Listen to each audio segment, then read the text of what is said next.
আমার বোন আমাকে ছেড়ে চলে গেছে প্রায় 10 বছর আগে। চলে যাওয়ার সময় আমাকে একটা চিঠি দিয়ে বিদেশে ডেকে পাঠায়। আমি সেখানে যেতে আমাকে আমার বোন জানায় যে তার চলে যাওয়ার পর তার 3 সন্তানের দায়িত্ব আমার। Let me tell you, সেই সময় 3 সন্তানের বাবা যিনি আজকে এই কেসটা করেছেন তিনি কোনো দায়িত্ব নেন।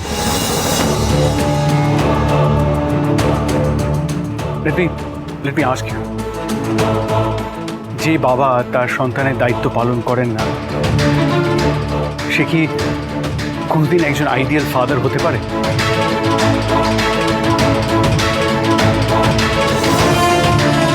বাচ্চা জন্ম দিলেই তো আর বাবা হওয়া যায় না, তাই না?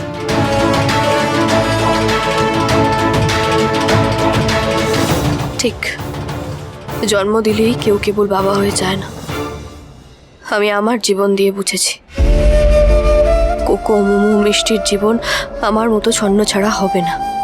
আমি জানি আপনি হতে দেবেন না। এই তো দেখেছো ঋষি কেমন চেপে ধরেছে। হ্যাঁ, রঞ্জা চলে যাওয়ার সময় আমাকে একটা চিঠি লিখে গেছে, যে চিঠিতে পরিষ্কার লেখা আছে যে ও চায় ওর 3 সন্তান শিমুলপুরায় বড় হোক, তারা তাদের শিকড় চিনুক।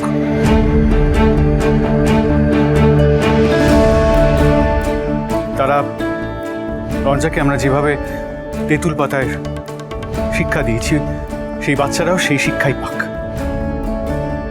সেই চিঠি এখানে।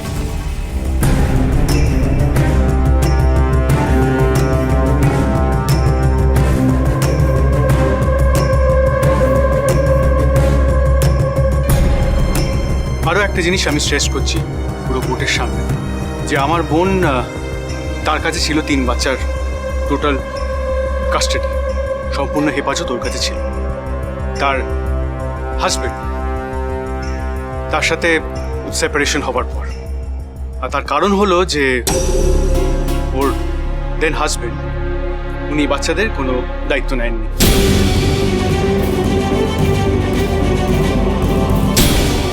Now my question to you, Your Honor, একজন বাবা যার 3 সন্তানের মধ্যে এক সন্তানের জন্মটাই দেখল না, তার কিসের অধিকার?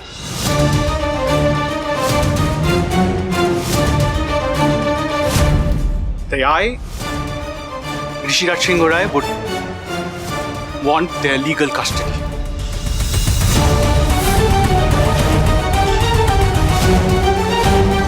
আর আমি আবেদন করব পুরো কোর্টকে যে প্লিজ এরকম একজন ফেলিয়ার অফ আ ফাদার, এরকম একজন বাবার কাছে তাদের ওই বায়োলজিক্যাল চিলড্রেন দিয়ে দিয়ে তাদের ভবিষ্যৎটা, তাদের জীবনটা প্লিজ শেষ করে দেবেন না।